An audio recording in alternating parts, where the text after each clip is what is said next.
ఈ మధ్యకాలంలో చాలామంది పెళ్లి సంబంధాలు కుదుర్చుకున్న తర్వాత ఎంగేజ్మెంట్ అయిన తర్వాత కూడా పెళ్ళిళ్ళు క్యాన్సిల్ అయిన వాళ్ళని మనం చూస్తూ ఉన్నాం. ముఖ్యంగా ఆడపిల్లల తల్లిదండ్రులు అయితే ఒక బెంగ భయం అనేది ఉంటుంది.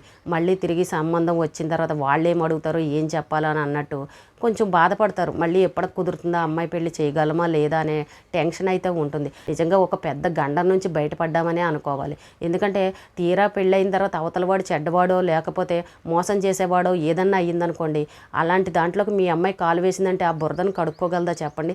జీవితకాలం మనం ఎంత కడిగినా కూడా ఆ వాసన ఉంటూనే ఉంటుంది.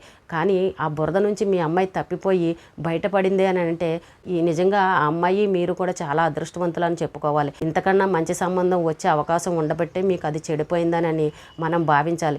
ఎప్పుడైనా సరే ఒక చెడు జరిగింది అని అంటే మనం ఆ చెడు మీదనే ఎక్కువ దృష్టి పెడతాం, కానీ ఆ వెనకాల ఉండే మంచి గురించి మనం ఎప్పుడు కూడా ఆలోచించాం. ఎప్పుడు కూడా చెడు వెనకాల మంచి అనేది ఉంటుంది. దాన్ని మనం గమనించుకోలేకపోతాం. ఇంతకన్నా మంచి సంబంధం దొరికే అవకాశం ఉంది కాబట్టి ఈ ఈ బురదలోకి మన అమ్మాయి వెళ్ళలేదు, అదృష్టవంతురాలని మీరు అలా సంతోషపడాలి తప్ప ఎప్పుడు బాధపడకూడదు, భయపడకూడదు.